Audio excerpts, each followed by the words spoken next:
জিজ্ঞেস করা হলো সেজদার ক্ষমতা কতটুকু। জবাবে বলা হলো 650 পাখা থাকা সত্ত্বেও জিবরাইল আলাইহিসসালাম যে দূরত্ব অতিক্রম করতে সক্ষম হয়নি, বান্দা এক সেজদায় অনায়াসে সে দূরত্ব অতিক্রম করতে সক্ষম হয়। সুবহানাল্লাহ। আমার কাছে দূরে দেশ কিংবা দেশের বাইরে যে যেখান থেকে আমার ব্লগ ভিডিওটি দেখছেন সবাইকে ঈদুল আজহার অনেক অনেক শুভেচ্ছা। ঈদ মোবারক। আসসালামু আলাইকুম। কেমন আছেন আপনারা সবাই? আশা করছি আল্লাহর অশেষ রহমতে আপনারা সবাই অনেক ভালো আছেন। আর এই তো চলে আসলাম আমার একটি নতুন ব্লগ ভিডিও নিয়ে। আশা করছি আমার আজকের ব্লগ ভিডিওটি আপনাদের ভালো লাগবে।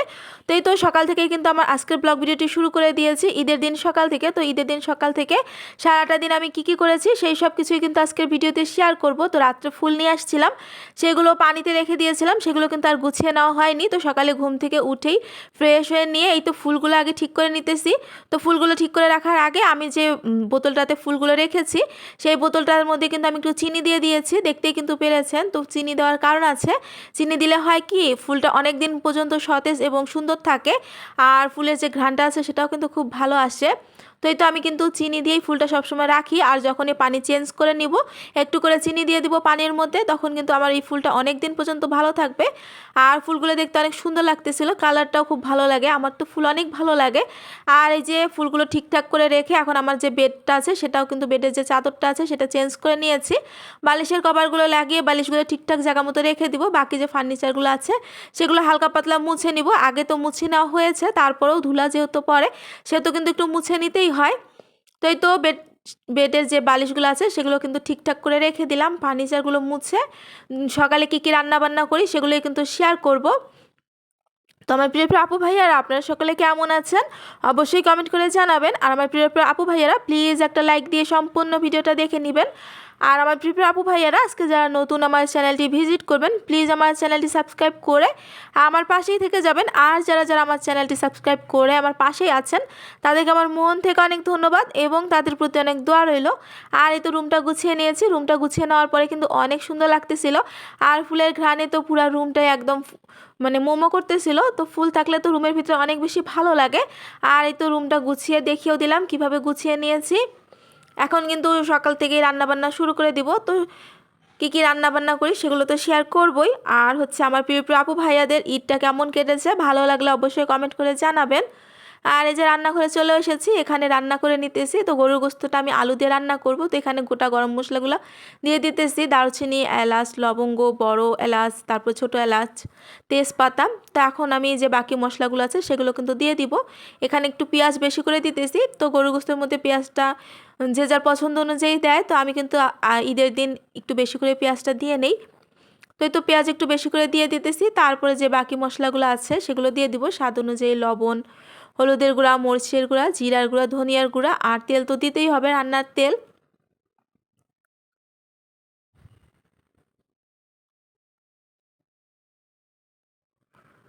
আর এই যে সবগুলো মশলা কিন্তু একসাথে দিয়ে নিয়েছি, এখন দিয়ে দিব এই তো। আর গরু গোস্তটা কিন্তু আমি হাতে মাখিয়ে রান্না করব, আলু দিয়ে রান্না করব। তো আলু দিতেই হয়, যেহেতু ছোট বাচ্চা আছে সেহেতু আমাকে গরু গোস্ত বা মুরগির গোস্তের মধ্যে একটু আলু দিতেই হয়। রান্নার তেলটাও দিয়ে দিয়েছি, আদা রসুন বাটা দিয়ে দিব। তো আমি কিন্তু আমার মতন করে রান্না করে নিয়েছি। এই যে আদা রসুন দিয়ে এখন হাতে ভালো করে মাখিয়ে নিব। আর এভাবে হাতে মাখিয়ে গরুর গোস্ত রান্না খেতে তো অনেক বেশি মজা লাগে।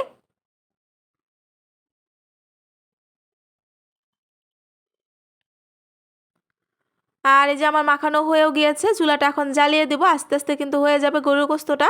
আর গরুর গোস্ত এভাবে যদি হাতে মাখিয়ে রান্না করা হয় তাহলে দেখা যায় যে অনেকটাই কাজ আরও এগিয়ে যায়। আর এদিকে কিন্তু আমার এই যে গরুর গোস্তটার থেকে অনেকটাই পানি উঠে এসেছে। আর এদিকে মুরগির গোস্ত ভুনা করে নিব আর সেমাইটা রান্না করব। তো আমি এখানে 1 লিটার দুধ নিয়ে নিয়েছি, 1 লিটার দুধটা কিন্তু আমি জাল দিয়ে হাফ লিটারে যেখানে করে নিয়েছি। তো ঈদের দিন সকালে আমি এভাবে গরুর দুধ দিয়ে সেমাইটা রান্না করতে পছন্দ করি। আর অন্যান্য ডেজার্ট আইটেম সেরকম একটা তৈরি করি নাই, যেহেতু আমি বাসায় গিয়েছিলাম তো খাওয়ার মতন মানুষ ছিল না, আমি একাই। তো এখন কি করব, সেজন্য কিন্তু সেমাইটা রান্না করে নিয়েছি।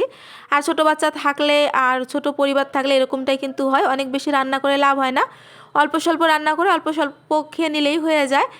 আর কোথাও যদি যাওয়ার হয় তাহলে তো অল্প রান্না করাটাই ঠিক আছে। আর এই যে আমি এখানে চিনি দিয়ে দিলাম, আর চিনি কিন্তু খুব কম দিয়েছি। তো আমি আমার টেস্ট অনুযায়ী চিনিটা দিয়ে দিয়েছি, আর একটু কম চিনিতেই আমার কাছে ডেজার্ট আইটেমগুলো খেতে ভালোই লাগে। তো এই তো চিনি দেওয়ার পরে ভালো করে নাড়াচাড়া দিয়ে নিয়েছি। আর এখানে যে আমি গোটা মশলাগুলো দিয়ে দিয়েছি, তেজপাতা, তারপর হচ্ছে দারুচিনি আর হচ্ছে সাদা এলাচ, এগুলো কিন্তু এখন তুলে নিব। আর সেমাই খাওয়ার সময় দেখা যায় কি এই মশলাগুলো থাকলে ভালো লাগে না, অনেক সময় দাঁতের নিচেও পড়ে যায়, তখন কিন্তু মুখের টেস্টটা নষ্ট হয়ে যায়। এই জন্য আমি গরম মশলা যে দিয়েছিলাম সেগুলো সব উঠিয়ে নিয়ে এই যে সেমাইটা এখন দিয়ে দিয়েছি। এখন একটা ঢাকনা দিয়ে ঢেকে রাখলেই কিন্তু আমার সেমাইটা হয়ে যাবে। আর এদিকে মুরগির গোস্তটাও কিন্তু রান্না করে নিতেছি, মুরগির গোস্তটা শুধু ভুনা করে নিতেছি ঝাল ঝাল করে। আর এদিকে গরুর গোস্তের মধ্যে আলুও দিয়ে দিয়েছি, গরুর গোস্ত আলুটা কিন্তু আমার কষানো হয়ে গিয়েছে। আমি ঝোলের জন্য পানিও দিয়ে দিয়েছি যেখানে, আর হচ্ছে গরম পানি দিয়েছিলাম। আর রান্নাটা কিন্তু প্রায় হয়েও আসছে। এখানে আমি ভাজা যে গরম মশলা রেখেছিলাম সেটা দিয়ে দিয়েছি। আর এই যে সেমাইটা আমি ডেকোরেশন করে নিয়েছি হচ্ছে বাদাম দিয়ে, তো বাদামটা কিন্তু আমি হালকা ঘিয়ে ভেজে নিয়েছি। তো কাঁচা বাদাম দিলে হয় কি অনেক সময় বাচ্চাদের পেটে সমস্যা হয়, এজন্য আমি ঘিয়ের মধ্যে একটু ভেজে বাদামটা দিয়ে কিন্তু ডেকোরেশন করে নিয়েছি। আর এই যে ঈদের দিনে রান্নাবান্না কিন্তু আমার শেষ হয়ে গিয়েছে, আলু দিয়ে গরুর গোস্ত আর হচ্ছে মুরগির গোস্ত ভুনা, সেমাই রান্না করেছি, এই কিন্তু দুপুরে রান্নাবান্না ছিল, আর বেশি কিছুই রান্নাবান্না করি নাই। আর এই যে সালাদ করে নিয়েছি, সালাদ তো করতেই হবে। আর ঈদের দিনে রান্নাবান্না যেমন করেই করা হোক না কেন খেতে কিন্তু অনেক বেশি মজা লাগে। আমার কাছে মনে হয় অন্যান্য সময়ের চাইতে দেখা যায় কি ঈদের দিনে রান্নাগুলো বেশি মজা হয়। তো এদিকে পোলাও রান্না হয়ে গিয়েছে, তো রান্নাবান্না শেষ করে আমরা ফ্রেশ হয়ে আমরা কিন্তু খাবার টেবিলে যে বসেও পড়েছি, এখন কিন্তু আমরা দুপুরের খাবারটা খেয়েও নিব। আর এই যে গরু গোস্তের কালারটা কিন্তু অনেক সুন্দর এসেছে মাশাআল্লাহ, মুরগি গোস্তটা অনেক বেশি মজা হয়েছিল। এই তো সালাদ সব রেডি করে নিয়েছি, দুপুরে খাবার দাবার খেয়ে নিব।